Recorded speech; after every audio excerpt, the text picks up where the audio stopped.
Welcome to Money Mondays with Melissa, where we talk about financial empowerment while exploring financial assistance available through local, state, and federal governments each month with a diverse group of subject matter experts. Chicago, are you ready to get financially empowered?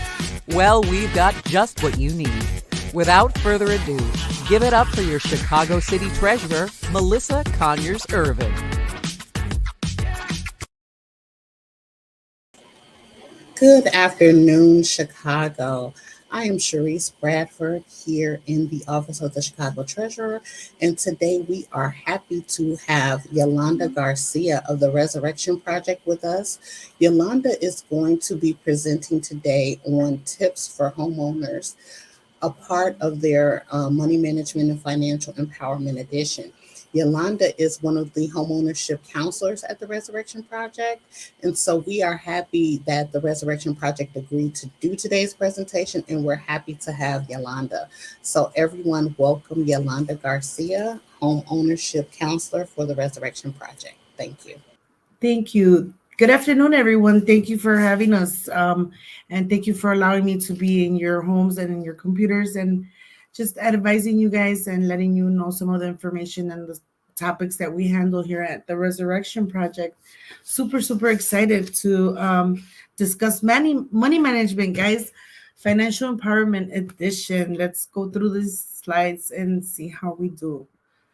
So I'm not sure how many of you guys have heard of the Resurrection Project. The Resurrection Project is a nonprofit organization that has been around for over 30 years in the community of Pilsen, and we service all of Chicago and all of Illinois as HUD counselors. And we have many different departments, which I'll discuss right now with you guys, so that you can be well informed about what we do here at the Resurrection Project.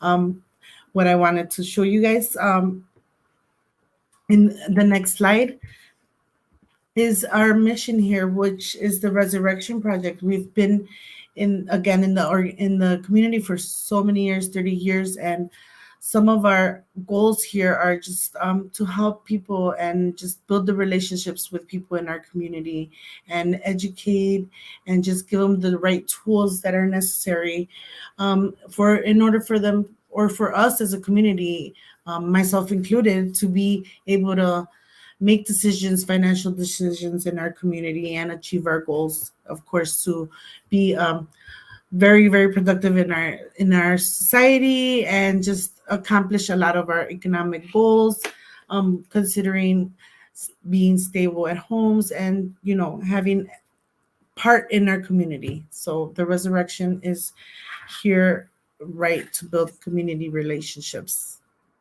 Next slide. And so here is a slide of one of our projects that we did. We used to campaign around the community and just ask for resources from the city of Chicago, from our mayors, and just be in tune with the community and their needs. Next slide, please. So again, our vision here in the Resurrection Project is to help families increase their capacity to achieve their goals. And home ownership is my goal, so I can help you in achieving that and building credit. Next slide, please. Again, here are some of our services that we offer. And I don't want to take up too much time, but I boast about our services because we do offer an array of services. We have immigration services, affordable housing, whereas we provide apartment units at affordable prices in our community, and various communities, which we actually have 3 different locations I'll mention in a little while. We have Hope Family Services, which is also helping the community with domestic violence issues, family affairs, mental health issues, and such. We have a leadership development and civic engagement department, which is awesome. Also, we help people who want to become enriched in our community to become leaders and to actually advocate for our community. So it's a very good program to involve yourselves in if you're willing to participate in that. And community wealth building, which is my department, and we have financial wellness department, and we have the home purchase advising department.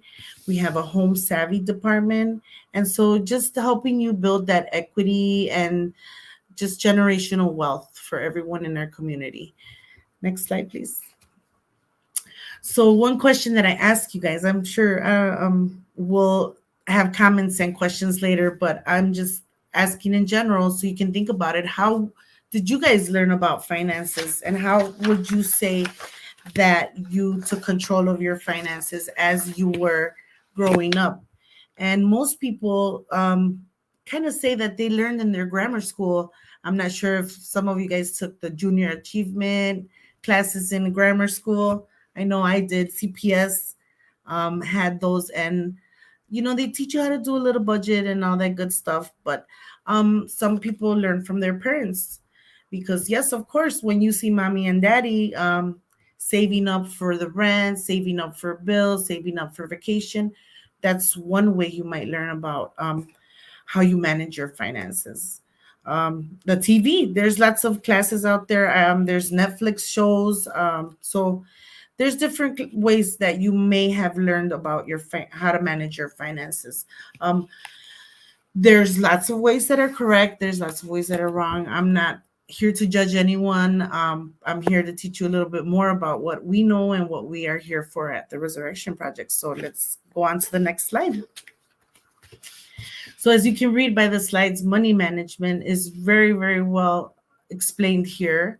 Having good money management skills is going to make you create great habits.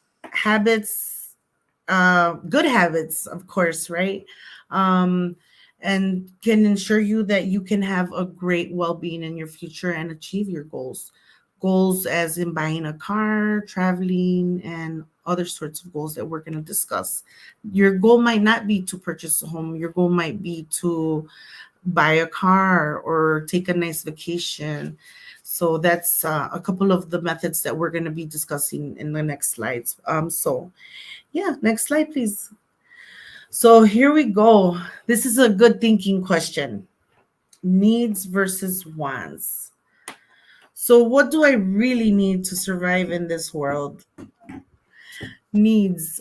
We need a roof, we need light, gas, and other stuff that we'll discuss in our budget. And versus our wants. What do we want?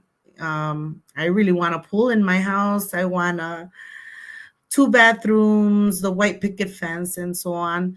And so we have to kind of discuss what we want. I really want a Porsche, but I don't think my budget will call for me to have a Porsche. So next slide, please. Advanced slide. Thank you. So again, needs versus wants.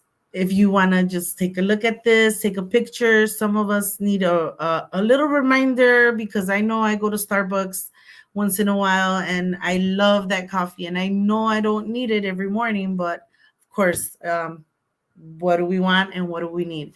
So usually your realtor or someone that you can trust will help you discuss what you need. You might want to discuss it with family members. If you're buying a car, you might want to discuss it with your mechanic or someone that knows about these types of investments and these types of purchases. But again, a need is something that you can't do without. So do you need rent, you need food, you need to have a uniform for your work. So, and then a want, again, do I need those Gucci glasses I saw on Amazon today in the morning? Amazon's days are coming, so be careful. Those are stuff that are just wants that we should be very, very careful with. Next slide. So again, different types of money management. If you just guys want to take a look at this slide really quick. Here are some of the ways that, all of us learn and all of us manage our money. I have a friend that has a master's degree and she uses Excel sheets. She's great at it. And believe you, she saves money and she writes it all down. Checkbooks is the oldest, best way that you can do. My mother was great at checkbooks. I told her she should have been an accountant. That's how great she was with the checkbook. And then the planners, simple method, write down every day what you're actually spending. Do I spend for a coffee? Do I spend on gas? How many times a week do I have to put gas? Right? And then nowadays, for us, or for people that are tech savvy, not me, there's apps. The apps like Mint, there's Rocket, there's various great apps out there. I'm still trying to learn my app, so we'll be to be continued to see how that goes. But definitely, apps are supposed to be the way to go. They can merge with your bank account and bring out upload, the word is called upload all the transactions that you've done. So very helpful, creates pie charts for you. And so again, I'm debating on trying the apps, so definitely try the apps. And there's many ways. I don't know if you guys have heard of the envelope system. So the envelope system is a huge trend on TikTok. I personally don't recommend the envelope system, because you keep money in an envelope, which is not very good. But it's just kind of a way to take $10 one day, take another $10 the next day, and so on and so forth. I would recommend writing a piece of paper with the $10 bill on there, not holding the actual money in your house, because you never know, something can happen to the money in the house. And so yeah, these are some examples of how you can money manage your money. And so the very important thing is that you start making a plan, and that's where we're going next. So next slide, please. Thank you. So your financial goals, guys. What are we looking at as our financial goals? Most people, when they make a financial goal, will be for a house. That's the biggest investment most people are going to make. And that's kind of usually when I start, or I hear that people start saying, oh, I'm going to start saving for a house. But you can save for anything. You can save for a car. You can save for your vacation, going to the Bahamas. I know that there's actually payment plans and stuff that you can buy for when purchasing trips. But definitely buying a home is the biggest investment and the biggest reason people save. And we're going to go over a little bit about that. And I do want to mention the credit. So we're going to go over credit and how credit can affect you when purchasing a car or a home.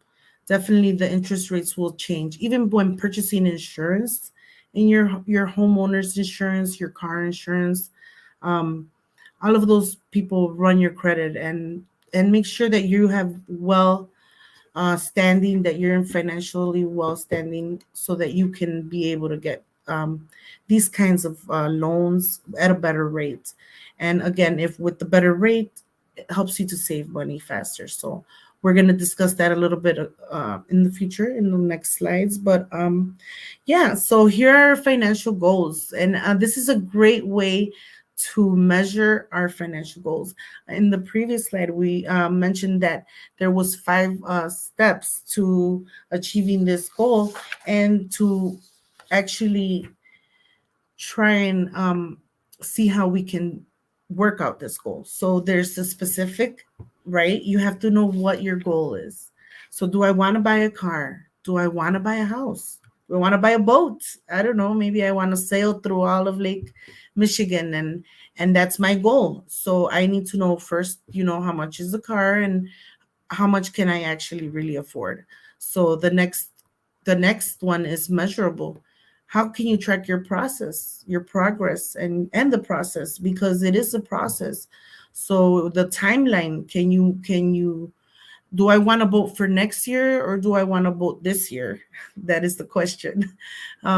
So how fast can I get my boat, right? How fast can I see myself sailing in Lake Michigan this year and next year? Is it attainable?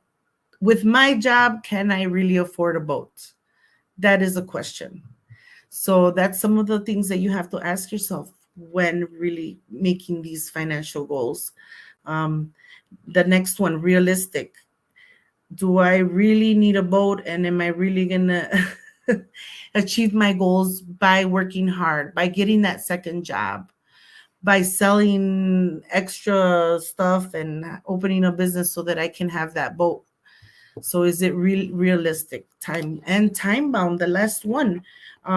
Again, will I be able to meet my goal for the next season of boating season?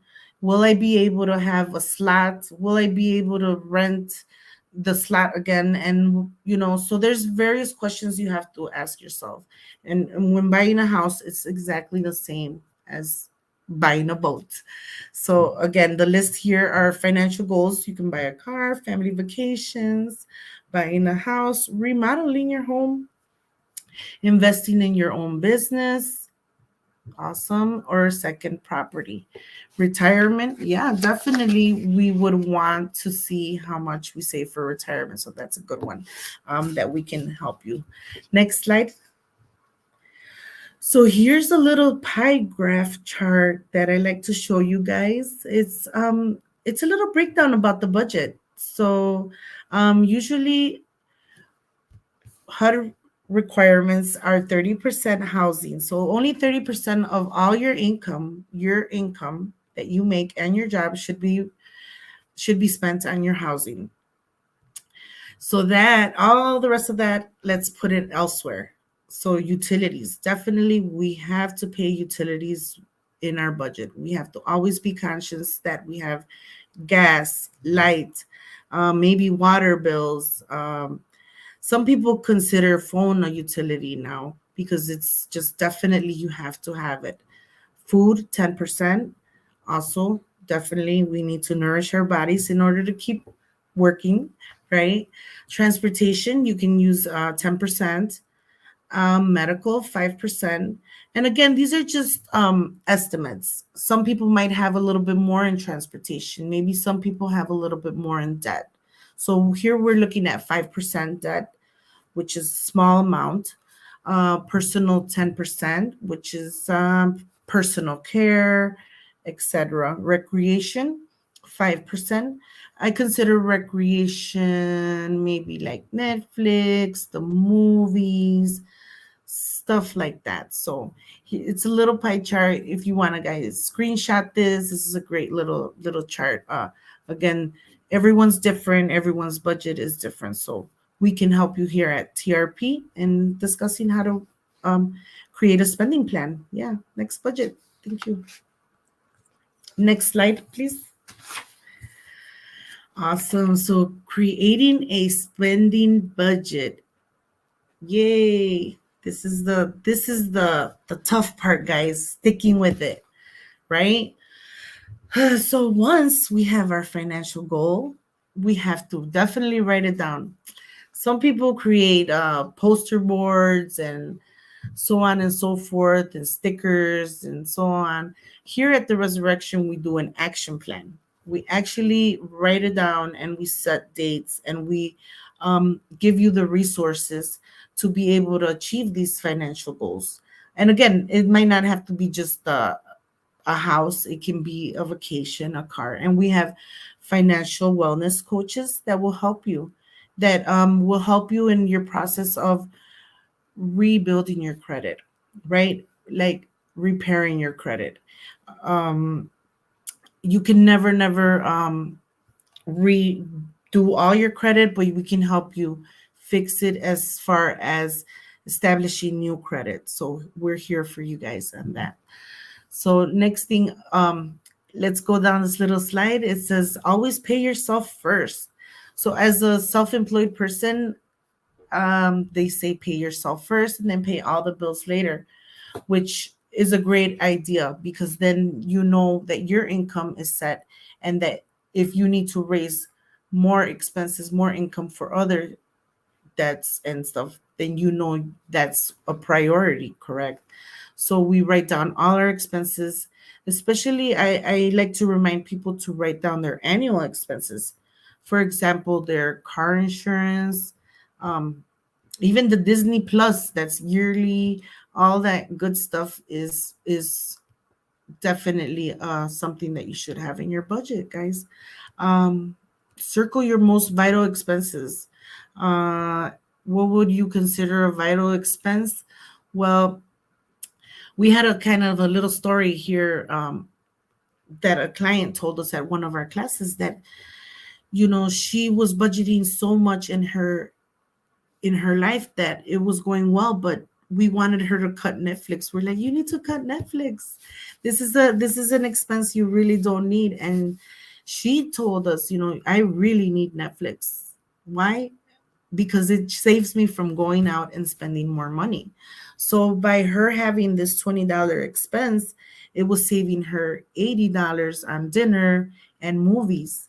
So Mhm. there's different expenses that you can budget in and out of your spending plan. It all depends on you and your personal situation. So, and again, everything we talk in the Resurrection Project is totally confidential. It's personal. I'm not going to share your names or stories without your permission. But it's a very good example of how some of these can be vital expenses, even though we as a purchase advisor, I saw it as a entertainment, and it was not. It was a personal vital expense for a person, right? So we can definitely look at what expenses we can cut off. um some people don't really factor in all those monthly expenses as movies. I rented a movie. I downloaded an app for 7.99. I bought a pair of shoes. I ordered something from Amazon. Amazon. So yes, definitely be careful. And let me show you guys a sample spending plan. So next slide, please. Thank you. Here it is, guys. This is one example. Sorry if there's a little bit of Spanish involved.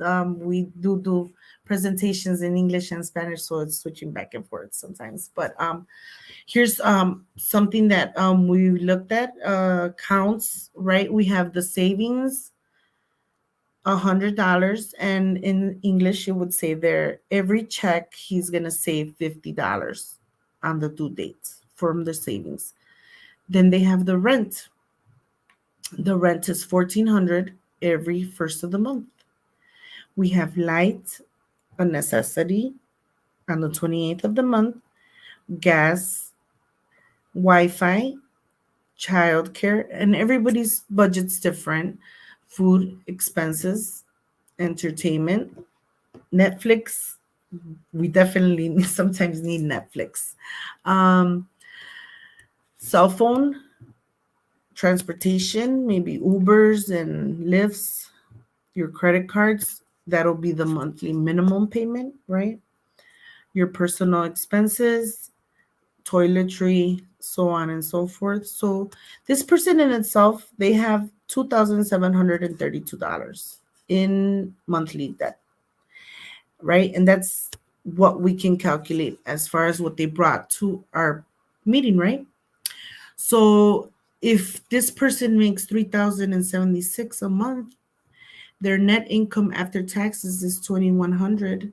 And so it seems to me that they're overspending by $579. So let's take a look at the next slide, see what it shows us. It might be another budget. So this is another budget, another example. This is a two-person monthly income. And I love this one because it really highlights like the actual necessities. And some of these are not necessities. And in our meetings, we will be able to discuss how can we lower our credit card bills? How can we lower our entertainment bills? You know, personal expenses. What are we spending on personal expenses? Are we selling someone 5 times a month that we really don't know about, that we really didn't think about it? And those 5 times you sold $20, that's $100 that could have been in that savings, correct? So here we are in this budget, and we have two different people sharing a household income, and each person is bringing in their income with a total, again, net pay of both incomes of 5,834, right? So They have an expenses 3,233. And so if we take out some of their expenses, which is the saving, I'm sorry, the Wi-Fi, the cable, entertainment, I'm guessing that's what they could save 2,600. So we have to be very, very, very careful um, on how we can cut costs and how we can pay off bills. And again, it's a process, and we're here as a financial coach and as financial wellness um, departments we have here at the Resurrection Project. We can definitely assist. We run a credit report, and we're going to discuss that. We do a soft pull credit report, and we help you establish what's going on, what needs to be repaired. um, the credit report we do run is a soft pull credit report, which does not affect your credit score. Yay. So the credit score is very important. And I'll discuss the FICO in the next slides. Next slide, please. Next slide. Next slide. Thank you. So, really, again, to re-emphasize, reiterate what we were talking about, our budget. Write down all your expenses. Let's do this, guys. It takes maybe a little notebook from the dollar store and maybe a couple of minutes every day to write down what we're spending on lunch, what we're spending on coffee, pastries. As we can see here, the 12th, it was the restaurant, 644. On the 14th, we did the entertainment dinner with a friend. And that's pretty inexpensive, $12.98. So transportation, Uber and Lyft, right? For that day, we took a long ride somewhere. So yeah, definitely the green you can see are the necessary. The yellow is excessive spending. And the pink, or no, I'm sorry, the orange is the opportunity to save money. So here we are with the unnecessary expenses of $50 in just 3 for a whole week, weekly expenses. So imagine if we put 50, 25 away and we just brewed our coffee at home, we'd be cutting out and saving about $70 a month. So it's possible, guys. I know we all have unexpected expenses and life is very, very hard. But we can definitely try to help you create a spending budget to achieve your financial freedom, right? And credit is power, guys. Credit is power. So let's go on to the next slide. And this is it. This is the slide that maybe a lot of you guys have been waiting for. What's the FICO credit score? What is a credit score? So FICO is a model that has been given out in order to qualify people for credit. There's different models throughout the whole United States, but FICO is the one that's usually used for, I'm sorry, take that back. That FICO is the one that is used for purchasing a home. So the FICO credit score is, every bank is going to use FICO. So here we have a little breakdown of how the FICO score is issued and how it's measured. Okay, so FICO will say everyone wants a 750 to 850. Yay! When I see someone with that credit score, I applaud them because it's very, very hard to get to this point and be financially stable. So I applaud a person that has so much responsibility that will have this credit score. I don't suggest you aim for this credit score. There's a little bit better credit scores that are out there. That's like 1 in a million that I've seen. I love people with excellent credit. So that's our goal, right? To get you up there. So again, here we have the bad is the 560 to 650. Then we have the fair, which is 650 to 700, which is fair is what lenders are looking for, what car dealers are looking for. Good and excellent is, I applaud you and I take off my hat to you. And I hope everyone achieves that, but we can help you get to the point where you need to be pre-approved, pre-qualified in order to buy a house. And again, that's where we're here for, to help you achieve that with the financial wellness department. The home purchase advisors are here to help you in answering any questions that you guys have. Again, we do, when you come to us, we do set up an appointment and we run that credit report. It's a soft pull credit report and it does not affect your credit score. Now, when you go to different lenders, when you go to different banks, or if you even like go to the stores and request a credit card, or they tell you you want 20% off if you apply for this credit card, all of those times they pull your credit, your FICO score goes down. So believe you me, please don't have everyone pull your credit report. It's good to see it, to know about it. There's different ways to pull it, and I'll show you one way in the couple of slides. But I want to make sure that you guys know that we're here for you guys, that we're available to make a one-on-one consultation with you guys for a financial coach or for a home purchasing advising. Definitely. So next slide, please. Next slide. So here we go, guys. A little bit about how to build your credit history.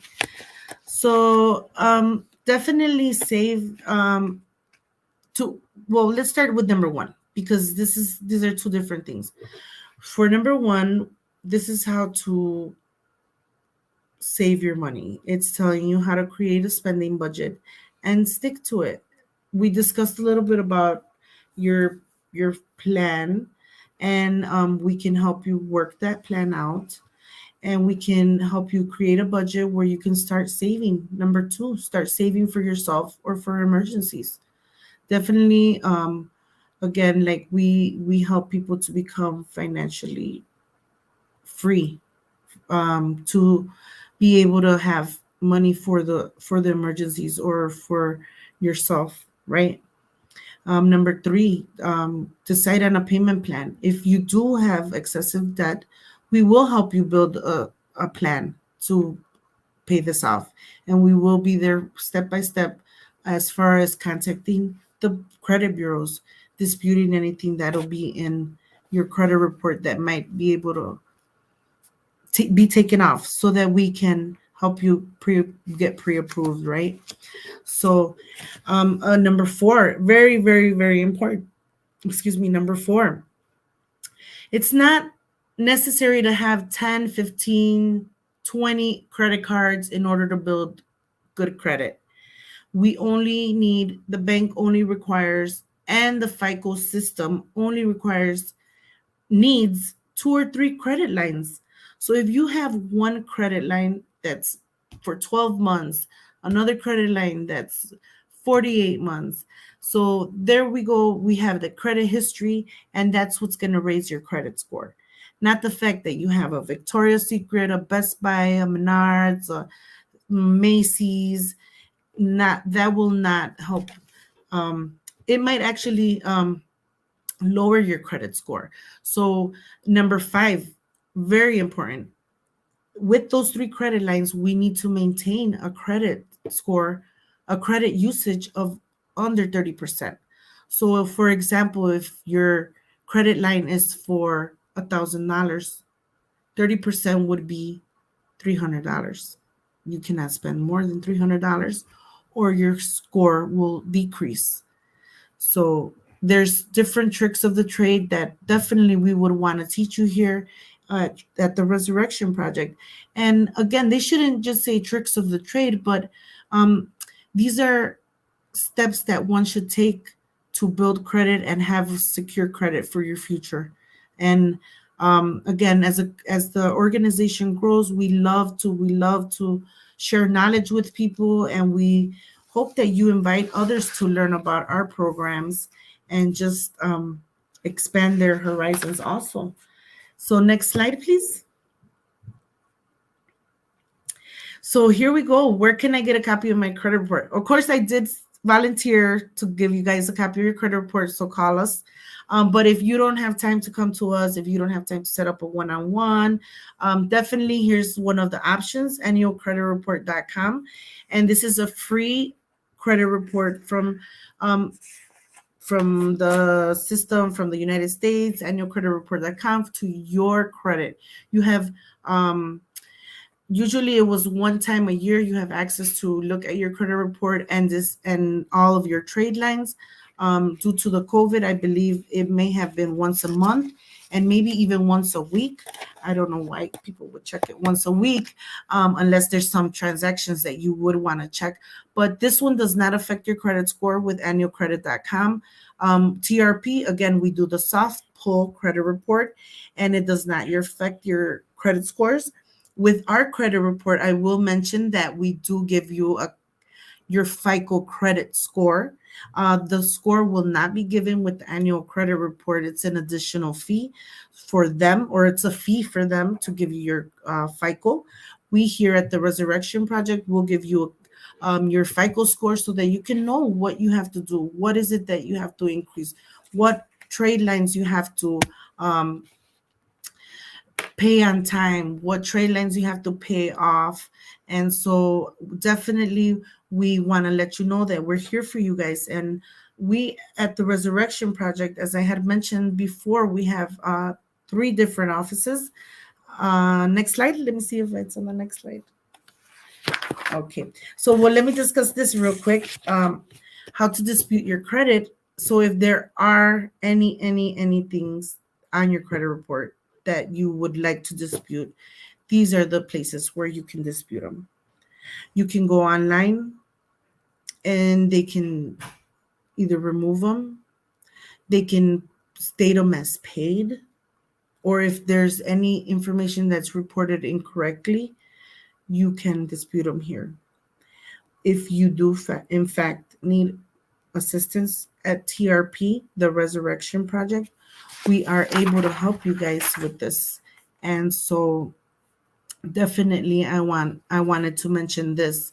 TransUnion, Equifax, and Experian, they all have their web page where you can go in and talk about what is on your credit report and discuss it with them.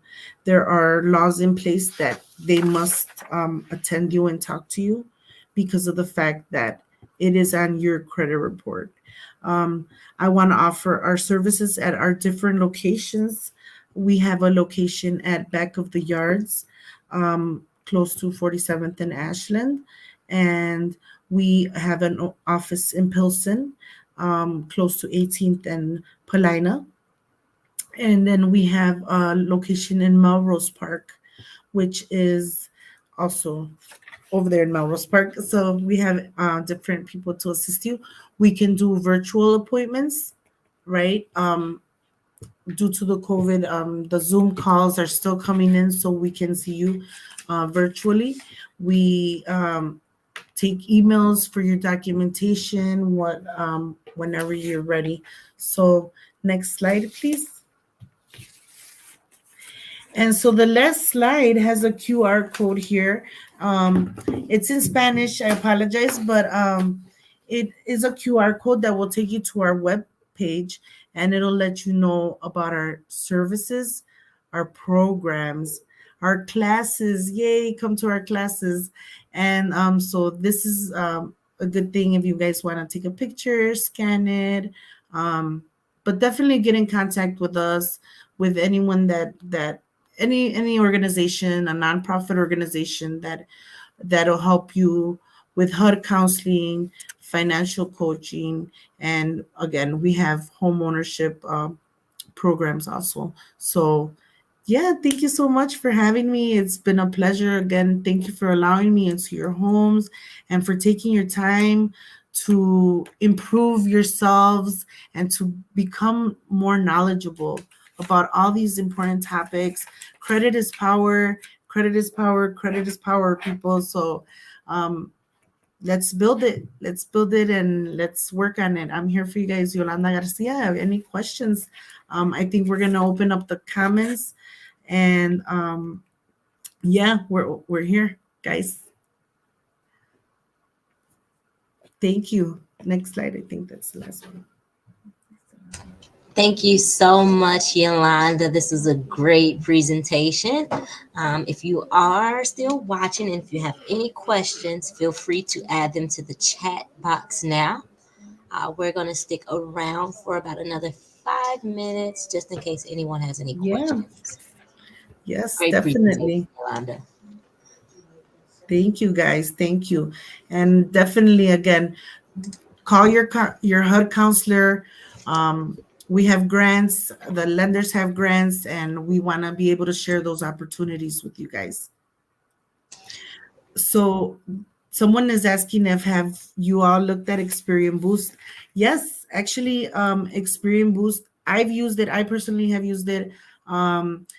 So with Experian Boost, it transfers all your stuff from your bank account into your credit report. So whatever you're paying on a monthly basis, as far as Netflix, cell phone, like your Cricket phone, your let me see, I think Brinks, like different stuff, maybe in people's gas, electric bill, everything that comes off of your bill goes onto your credit report.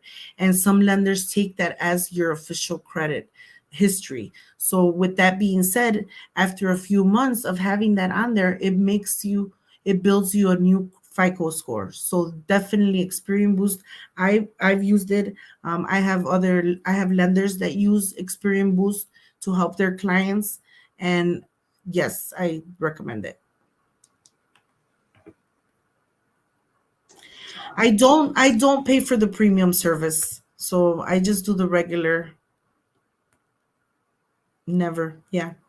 It's kind of, I mean, it's kind of free, right? If you think about it, but Experian is just doing the favor of uploading all your information to the three bureaus, Equifax, TransUnion, and Experian. So it all comes out.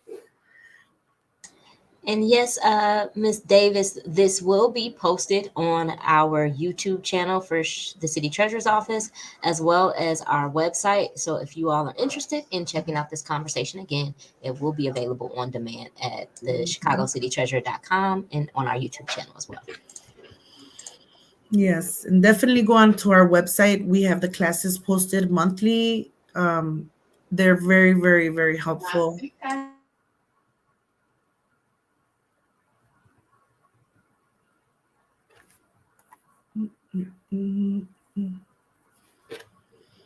Okay, and I think that is about it. I do have one. Estella, if you can, does Experian Boost work with ITIN. ITIN? With ITIN. So I would say it depends. From my understanding, they don't supposed to. They're not supposed to. But they do have. I have had cases where they do report it. So it's a iffy thing, but definitely call us and we can help add stuff to your credit report, even just by calling them in, and on those links that I gave you earlier. If you send them a letter, send TransUnion a letter saying, look, I've paid my bill on times, they might take it upon themselves to add it onto your credit report with the ITIN. Perfect. Okay. And I believe that those are all of our questions for now, Yolanda. Again, I'm going to make sure that everyone has information about this presentation being available on our website and YouTube. Make sure you check out our Facebook channel as well, where this conversation sits as well. Yolanda, we really appreciate you for being here today. It's a great conversation. Thank you so much. Again, it's been a pleasure. working with you guys, and the Resurrection Project is excited about helping everyone in Chicago. Yay!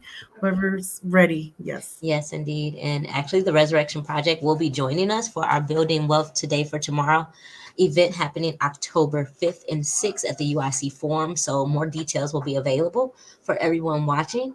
Until then, Yolanda, thank you so much again. We're going to give you about 5 to 10 minutes back. And have a great evening, everyone. Afternoon. I'm sorry. Awesome. Have a good day. God bless everyone. Take care.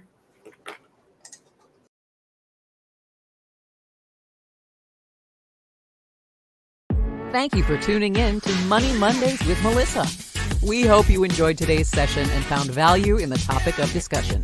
Follow Chicago City Treasurer on Facebook, Twitter, Instagram, and LinkedIn to stay on top of all upcoming events. Remember, if you have any questions, feel free to reach out to the Chicago Treasurer's Office at 312-744-3356 or visit www.chicagocitytreasurer.com. We'll see you next time for Money Mondays with Melissa.